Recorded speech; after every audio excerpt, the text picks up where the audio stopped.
Check the account again. My name is Ivan. I'm 42 years old and I've been working oil consulting contracts in Kuwait for the past 8 months. The text came through at 3 in the morning local time while I was finishing up equipment inspections at the drilling site. Patricia had sent it at 7 p.m. Dallas time, right when she knew I'd be wrapping up my shift. The message before that one still burned on my screen. I'm leaving you for someone younger and taking everything. Enjoy being alone and broke. I stared at those words for a long minute standing under the harsh floodlights of the oil platform. 20 years of marriage, and this was how she chose to end it. Not a phone call. Not even waiting until I got home next month. Just a text message and a cleaned-out bank account. My hands didn't shake when I typed back those 4 words. I'd been expecting something like this for months. The signs had been there. The way she avoided my video calls, how she'd grown distant during my last home rotation, the subtle changes in how she talked about money and our future. Patricia had always been impatient with my work schedule, but lately, she'd grown openly resentful. I walked back to my trailer and pulled up our joint account on my phone. Empty. All $40,000 gone. She'd transferred it out that afternoon while I was underground checking pressure readings. The timing wasn't coincidental. She knew my work schedule better than anyone. What Patricia didn't know was that $40,000 was just the household account, the money I used to pay our mortgage, utilities, and credit cards. The account I'd set up specifically to handle domestic expenses while keeping my business operations separate. I opened my laptop and logged into Veltri Dynamics, the limited liability company I'd established 3 years ago. The business account showed $297,000 in retained earnings, plus another $150,000 in equipment assets and active contracts. Money Patricia had never seen on any statements because it lived in a completely different world from our personal finances. My phone buzzed, then buzzed again, then started ringing. Patricia was calling. I let it go to voicemail and watched the missed call count climb. By the time I showered and grabbed dinner, she'd called 17 times. The desperation in that pattern told me she'd finally looked at the joint account balance. The overdraft fees had started hitting. I'd met Patricia 22 years ago at an engineering conference in Houston.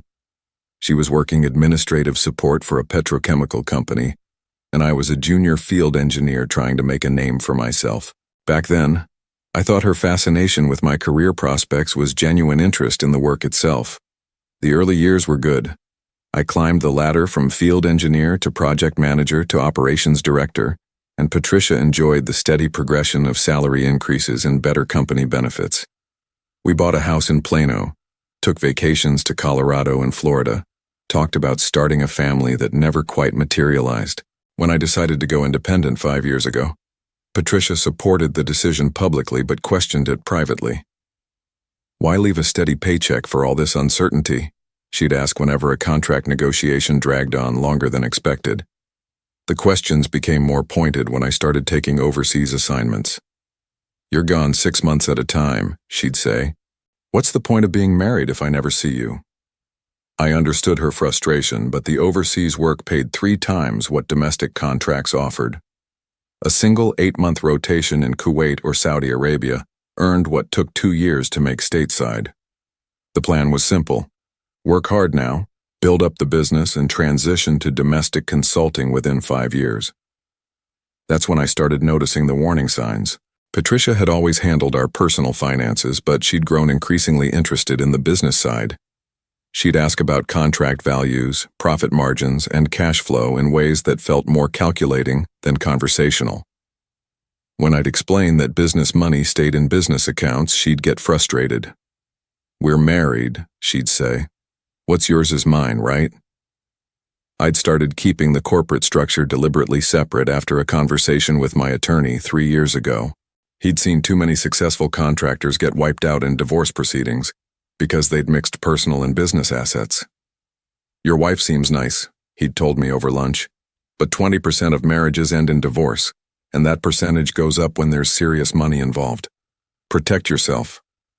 So I did. Veltri Dynamics became its own entity, with its own bank accounts, its own credit lines, and its own legal protections.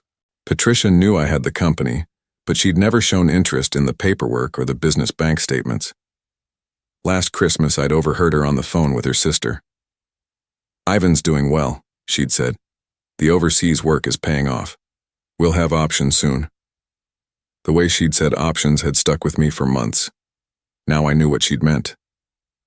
The 57th missed call came at dawn. I was sitting on the platform's observation deck, watching the sun come up over the Kuwaiti desert, when Patricia finally left a voicemail that wasn't just angry breathing or muffled crying. "Ivan, pick up the phone. There's been a mistake with the bank account. The automatic payments are bouncing and I'm getting overdraft fees. I don't understand what's happening." A mistake. That's what she was calling it. I opened my laptop and pulled up the joint account transaction history. Patricia had transferred the full balance to a new account at a different bank on Tuesday afternoon. The account number wasn't one I recognized, which meant she'd opened it without telling me. But she'd left all the automatic payments active: mortgage, utilities, insurance premiums, credit card minimum payments. When those payments tried to process on Thursday and Friday, they'd found an empty account. Each bounced payment triggered a $35 overdraft fee. By my count, she owed the bank $420 in fees alone, plus whatever penalties the creditors would add for returned payments. The beautiful irony was that Patricia had stolen the exact money needed to pay our bills, then acted surprised when stealing it created financial problems. But the real revelation came when I scrolled through her text messages from earlier in the week. The pattern told the whole story. Tuesday morning, normal texts about my work schedule and when I'd be home. Tuesday afternoon, sudden silence. Wednesday evening, the breakup text and account raid. Thursday morning, the first frantic calls. She'd spent Tuesday researching how to access the joint account from her laptop. I could see the login attempts in the bank's security logs. Multiple failed attempts followed by successful transfers. This hadn't been an emotional decision or a spontaneous betrayal. This had been planned. What Patricia hadn't planned for was the corporate structure that kept my real assets completely separate from our household money. She'd executed a perfect heist of $40,000 in bill-paying money while missing the $300,000 sitting in business accounts she couldn't touch. I called my attorney in Dallas. "Ivan, I've been expecting this call for 2 years," he said when I explained the situation. "Your wife just learned the difference between personal and business assets the hard way." "What's my exposure here?" "None. Veltri Dynamics is a legally separate entity. She can't touch business assets in a divorce proceeding unless she can prove you fraudulently transferred marital assets to avoid community property laws. Since you established the company and its accounts before any marital problems became apparent, you're protected." I looked out at the drilling platform, at the men working 12-hour shifts in 100-degree heat to extract wealth from the desert floor. Honest work. Hard work. What about the joint account theft? That's a different conversation, and probably a criminal matter. For the first time in days, I smiled. When I finally called Patricia back, it was through the company's legal department. "Mr. Kellerman cannot speak with you directly due to the ongoing legal implications of your unauthorized withdrawal from joint accounts," my attorney's assistant explained to her. "All communication must go through counsel." Patricia lost her mind. "Legal implications? He's my husband. I have every right to that money." The assistant, bless her professional training, stayed calm. "Ma'am, removing funds from joint accounts while leaving active automatic payments constitutes check fraud under Texas statutes. The bank has already filed a report with law enforcement regarding the returned payments." I was listening to the call from my trailer in Kuwait, connected through an encrypted conference line. Hearing Patricia's voice crack with panic felt like justice, but I wasn't done yet. "I want to speak to Ivan right now," Patricia demanded. "Mr. Kellerman is currently overseas on business. His legal representative will handle all matters related to the joint account theft and the resulting fraud charges." "Theft? Fraud charges? Are you people insane? It's my money too." "Ma'am, accessing joint funds while deliberately leaving automatic obligations unpaid demonstrates intent to defraud creditors. The bank's fraud prevention department has already notified the companies whose payments were returned." That's when Patricia made her first critical error. "Those aren't my payments. Ivan handles all the bills. I don't know what gets paid when." The assistant took careful notes. Patricia had just admitted to taking money she knew was designated for household expenses, while claiming ignorance about the financial obligations that money was meant to cover. In legal terms, she'd confessed to willful theft of funds designated for specific purposes. "I understand your position, ma'am. Mr. Kellerman's attorney will need to review whether filing criminal charges is appropriate, given your admission that you took money intended for bill payments while claiming ignorance of those payment obligations." The line went quiet for 30 seconds. Criminal charges? Theft of funds designated for specific obligations, particularly when it results in returned payments to multiple creditors, can constitute wire fraud under federal statutes. The FBI handles cases involving electronic transfers that cross state lines. I almost felt sorry for Patricia in that moment. Almost. "What do you want from me?" she whispered. "Mr. Kellerman's position is simple.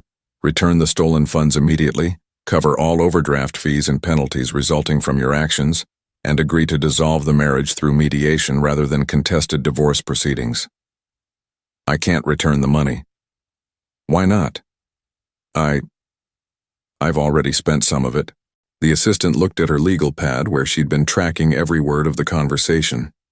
Patricia had just admitted to spending money she'd stolen from joint accounts, while knowing it was designated for bill payments. "How much remains?" "Maybe $15,000. Patricia had blown through $25,000 in less than a week. My attorney had warned me this might happen. Revenge spending was common in divorce situations, especially when people felt entitled to money they were about to lose access to.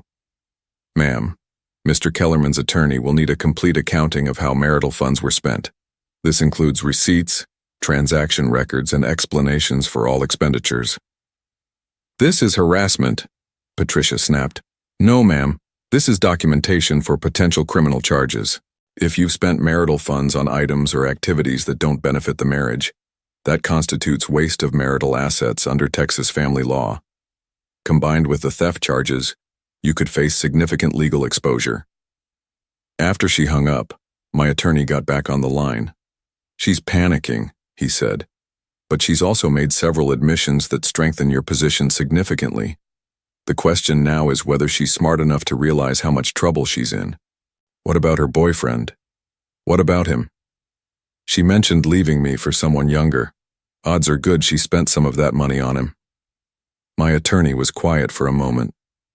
"Ivan, if she spent marital funds on her affair partner, that's adultery combined with waste of marital assets. In Texas, that's grounds for a fault-based divorce that could cost her significantly." "Meaning?" "Meaning she might not get anything at all." The private investigator's report arrived 2 days later. Patricia had been having an affair for 8 months with a 29-year-old personal trainer named Derek Collins.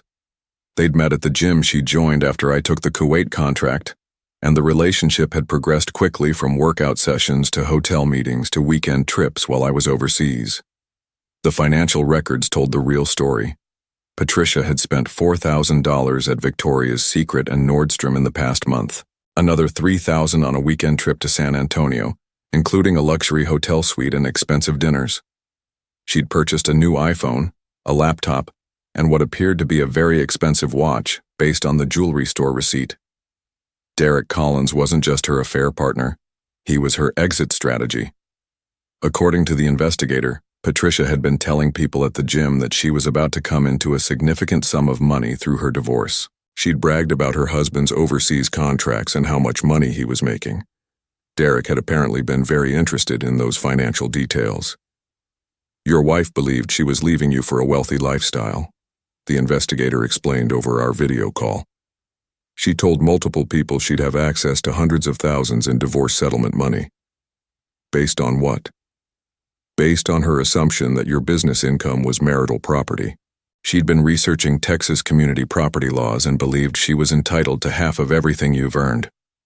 The investigator pulled up photographs taken outside Derek's apartment, Patricia's car in the visitor parking spot. The two of them coming and going at all hours. Patricia carrying shopping bags and looking happy in ways I hadn't seen in years. "They've been planning this for months," he continued. "Derek quit his job at the gym 2 weeks ago. He told people he wouldn't need to work much longer because his girlfriend was about to get divorced and receive a large settlement. I stared at the photos, feeling something between anger and amusement. Patricia hadn't just betrayed our marriage. She'd convinced her boyfriend that she was about to become wealthy, and he'd quit his job in anticipation of living off money she couldn't actually access. "There's more," the investigator said. "Derek Collins has significant debts, credit cards, a car loan he's behind on, and he owes money to some people who aren't banks." "What kind of people?" "The kind who expect to be paid on time." The picture became clearer. Derek had seen Patricia as his financial salvation, and Patricia had seen Derek as her escape from a marriage she'd grown tired of. Both of them had been planning to live off my business assets without understanding that business assets weren't marital property. Do they know about the business account structure? Based on our surveillance, no. Patricia believes she took your savings, and Derek believes she has access to hundreds of thousands more through the divorce. I almost laughed. Patricia had stolen $40,000 she thought was pocket change, while promising her boyfriend access to $300,000 she couldn't legally touch. Meanwhile, Derek had quit his job and was expecting to be supported by money that didn't exist. What happens when they figure it out? Based on Derek's financial situation and the people he owes money to, I'd say that's going to be an unpleasant conversation. I thanked the investigator and closed the laptop. Outside my trailer, the oil platform hummed with activity. Men working honest jobs, earning honest money, building something real instead of planning to steal from people who trusted them. Patricia and Derek had built their future on fraud and theft. In about 48 hours, when my attorney filed the divorce papers and the criminal charges, they'd discover exactly what that future actually looked like. The criminal charges hit first. I was in a production meeting when my attorney called to report that the Dallas County District Attorney had filed felony theft charges against Patricia. The combination of the joint account theft, check fraud from the bounced payments, and wire fraud from the electronic transfers had caught the attention of both local and federal prosecutors. "She's been arrested," he told me. "When?" "This morning. They picked her up at the apartment she's been staying at. Turns out it belongs to her boyfriend." Derek Collins was about to learn that his sugar mama was a criminal defendant facing federal charges. The timing couldn't have been better. Patricia had been telling everyone that her divorce settlement was going to make her wealthy. Now she was in jail, unable to post the $15,000 bond because she'd spent the money she'd stolen. What about the boyfriend? That's where it gets interesting. The apartment where she's been staying is in Derek Collins' name, but he's 3 months behind on rent. The landlord filed eviction papers yesterday. I did the math. Derek had quit his job expecting to live off Patricia's divorce money. Patricia had been arrested for stealing money she thought was insignificant. Derek was about to be evicted from an apartment he couldn't afford, and Patricia was in jail, unable to help him. Has he tried to post her bond? He doesn't have $15,000. According to the jail records, no one has called about her bail except her sister, who hung up when she heard the amount. The justice felt clean and precise. Patricia had betrayed me for a man who couldn't even afford to get her out of jail. She'd stolen money to fund a relationship with someone who was financially desperate, and now both of them were facing the consequences of choices built on lies and theft. What's our next move? The divorce papers are being served this afternoon. Since she's in custody, service will be handled by the jail. I pulled up the business accounts on my laptop. Feltry Dynamics had received 2 new contract offers while this drama was unfolding. One from a company in Abu Dhabi, another from a site in Nigeria. Together they were worth $400,000 over the next 18 months. Patricia had tried to steal $40,000 and ended up in jail. Meanwhile, my business was growing exactly as planned. There's one more thing, my attorney said. Derek Collins's creditors have started calling him about his debts. Word is getting around that his wealthy girlfriend turned out to be a criminal defendant. Meaning some of those creditors aren't the patient type. Derek owes money to people who don't go through legal channels for collection. I thought about Derek quitting his job in anticipation of easy money, about Patricia spending stolen funds on gifts for a man who'd seen her as a meal ticket, about both of them planning a future built on money they'd never legally possessed. How long before Patricia gets out? If she can't post bond, she'll sit in jail until the trial. Given the federal charges, that could be 6 months or longer. I looked out at the oil platform, at the steady rhythm of honest work continuing despite personal drama. The sun was setting over the Kuwaiti desert, painting the sky the color of crude oil.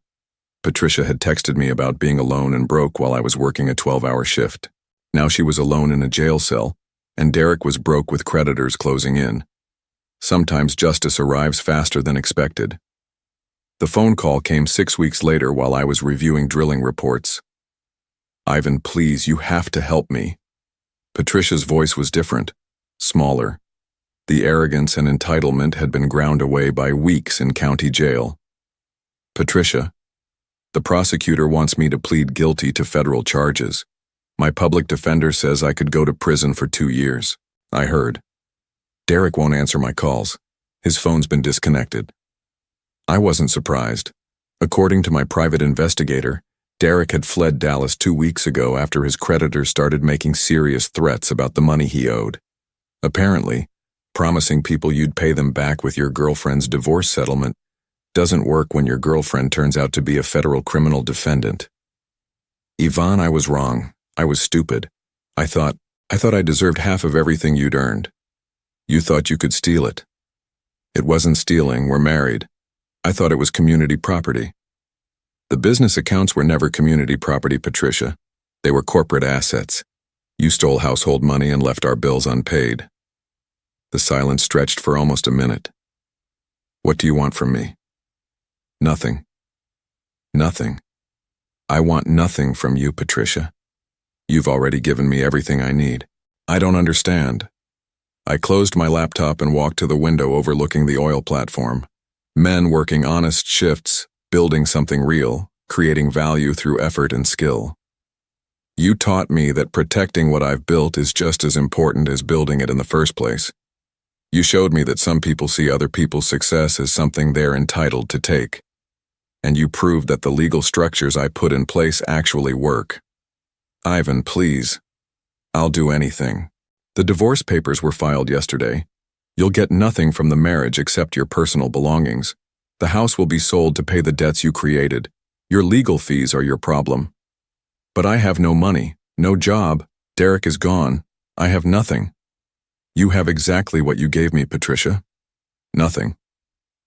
3 months later, I was back in Dallas for a single day between contracts. The house had sold quickly, even with the legal complications. After paying off the mortgage and covering the debts Patricia had created, there was nothing left for either of us.